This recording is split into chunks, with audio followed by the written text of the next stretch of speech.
In the early dawn hours of June 17, 2022, a new chapter in China's naval history was written.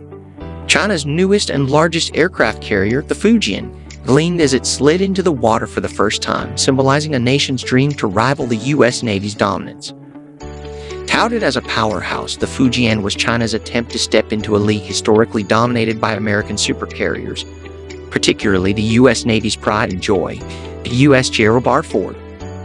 For a brief moment, it seemed the People's Liberation Army Navy was closer than ever to realizing President Xi Jinping's vision of a China with unparalleled military might. But behind the sleek exterior and prideful cheers laid a different reality. China's Fujian, named after a strategically crucial province directly facing Taiwan, was far from the formidable rival it was portrayed to be. As we look closer, this ambitious project reveals itself to be riddled with costly oversights and fundamental shortcomings, unable to reach the standards set by the U.S. Navy's legendary carriers. This is the story of China's Fujian, a marvel-turned maritime misfire. The ambitious vision behind the Fujian, naming an aircraft carrier after the Fujian province, was no accident. As a coastal region facing Taiwan across the strait, Fujian represents the very core of China's military focus, a fortified presence in the Indo-Pacific with a message unmistakably directed at Taiwan. President Xi's vision, known as the Chinese Dream, fueled by staggering investments in the People's Liberation Army Navy, has relentlessly driven China's defense capabilities forward. In fact, between 2019 and 2023, China's defense budget grew at an annual rate of 7.5%, reaching an immense $230.3 billion in 2023, and predicted to hit $323.7 billion by 2028. Construction on the Fujian began in the mid-2010s at the Jiangmen shipyard, a highly anticipated project intended to showcase China's maritime prowess. Delays aside, including technical hurdles with its electromagnetic catapult system, the Fujian made significant strides in design and power, culminating in its official launch in 2022. Yet, while this carrier's unveiling marked a bold leap forward, it was a leap that fell notably short of the mark set by its American counterparts. U.S. versus China's aircraft carrier journey. To truly understand the challenges the Fujian faces, we must look back at the storied path of U.S. aircraft carriers compared to the recent start of China's own carrier program. For the U.S., aircraft carriers represent a legacy stretching back over a century, beginning with the commissioning of the U.S. Langley in 1922. Since then, the U.S. has developed a carrier fleet that has stood at the heart of its naval supremacy. China's journey, by comparison, is a much shorter story. The PLAN commissioned its first aircraft carrier, the Liaoning, in 2012, almost 90 years after the U.S. Navy's first carrier. And even that was a second-hand vessel. The Liaoning was originally a Soviet aircraft carrier purchased from Ukraine and refurbished for Chinese use. China's first fully homegrown carrier, Shandong, launched only a few years later in 2019. With the Fujian, China aimed to bridge this historical gap, but the results have revealed more about what the nation still has to learn. The Fujian versus the Gerald R. Ford, a tale of two carriers. From a distance, China's Fujian and America's Gerald R. Ford may appear similar. Both carriers are built to project power, have similar dimensions, and incorporate modern features like electromagnetic aircraft launch systems.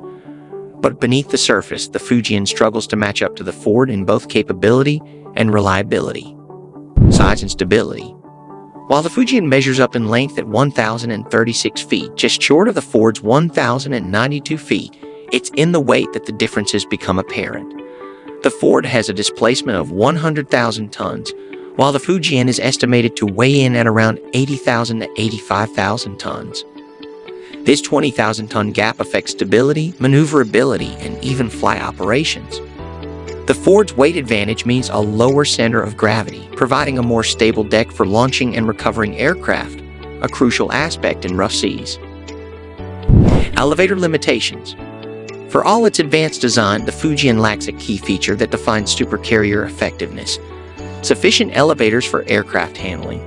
While the Ford has 3 electromagnetic elevators, the Fujian has only 2, which restricts the number of aircraft it can launch and recover efficiently. This seemingly small difference significantly impacts the Fujian's sortie rate, hampering its ability to maintain a high operational tempo in combat scenarios. Power and endurance. Perhaps the biggest limitation the Fujian faces is its propulsion system. Unlike the nuclear-powered Ford, which can operate continuously without the need for refueling, the Fujian relies on diesel generators and steam turbines, requiring frequent refueling that restricts its range. For a carrier like the Ford, nuclear power ensures it can stay deployed for decades, limited only by the need for supplies for the crew. In contrast, the Fujian's conventional setup confines it largely to regional waters, making it an Indo-Pacific vessel at best. Self-defense and armament. The Ford is equipped with a formidable self-defense arsenal, including Sea Sparrow missiles, rolling airframe missiles, and the Phalanx CIWS. These systems form a robust shield against incoming missiles, enemy aircraft, and even submarines. The Fujian's defenses, while respectable, fall short. Featuring 18-cell guided missile launchers and RBU-6000 rocket launchers, the Fujian's defense capabilities do not compare to the Ford's proven systems, leaving it vulnerable to modern threats. Advanced systems. As the U.S. Navy refined the art of high-volume flight operations over generations, China's Fujian represents only its third aircraft carrier. Its gap is apparent in various aspects. Cyclic flight operations. The Ford's ability to cycle through multiple high-intensity flight operations stems from generations of experience. China's People's Liberation Army Navy is still navigating the early stages of high-tempo carrier operations, struggling with efficient sortie rates, air traffic control, and logistics on board. For the Fujian, this lack of experience means a generational knowledge gap that impacts readiness in high-stakes environments. Radar and tracking. With its dual-band radar system, the Ford can track and engage multiple targets, making it highly adaptable to sudden threats. This technology reduces the response time to incoming dangers, a critical advantage in naval warfare. China's radar technology has not yet achieved this level of sophistication, leaving the Fujian less prepared to handle rapidly evolving battlefield conditions. Catapults and arresting gear. The Ford's catapults and arresting gear are crucial for its smooth, efficient flight deck operations. The Ford's electromagnetic aircraft launch system is a generation ahead, handling diverse aircraft with less maintenance and wear. Meanwhile, the Fujian, though equipped with electromagnetic aircraft launch system, lacks the operational efficiency and battle-tested reliability that the Ford brings to the table.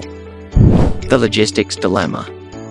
Even if the Fujian manages to overcome its current technological gaps, it still faces one glaring limitation: the People's Liberation Army's lack of an underway replenishment network. The U.S. Navy's extensive support infrastructure allows the Ford to resupply food, fuel, and ammunition anywhere in the world, thanks to a network of resupply ships and allied ports. The Fujian, however, has no such support system and would be forced to return to port every few days, essentially anchoring it to China's regional waters and limiting its operational reach. What does this mean for China? For the Navy, the Fujian's strengths lie in its regional presence. Within the Indo-Pacific, it serves as a potent reminder of China's ambitions and expanding influence, especially around Taiwan. However, against a global supercarrier like the Gerald R. Ford, the Fujian is outmatched. The U.S. Navy's century of carrier experience, coupled with its nuclear-powered capabilities and logistical support, enables the Ford to project power worldwide, a feat that the Fujian cannot yet achieve. The future of Chinese naval ambitions. China's defense agenda shows no signs of slowing. Reports suggest that China has already started constructing its next aircraft carrier, expected to be nuclear-powered, which would grant the People's Liberation Army Navy greater reach and resilience. Whether this next vessel will finally match the U.S. Navy's supercarriers remains uncertain. For now, China's ambition is evident, but its execution lags behind the experience and resources the U.S. Navy has built over the years. The Fujian represents both a milestone and a misstep. It is a testament to how far China's naval capabilities have come, and yet its limitations highlight a long road ahead. As a regional power, the Fujian serves its purpose. As a global contender, it faces a mountain of challenges. The U.S. Gerald R. Ford, meanwhile, sails on with a century of expertise and an infrastructure that keeps it leagues ahead. The Fujian may be a symbol of China's rise, but its shortcomings remind us that true maritime power is forged over generations, not in a single launch. The question now remains, Can China close the gap, or will its ambitions remain anchored in regional waters? Let us know what you think in the comments, and don't forget to like and subscribe to our channel. See you in the next one.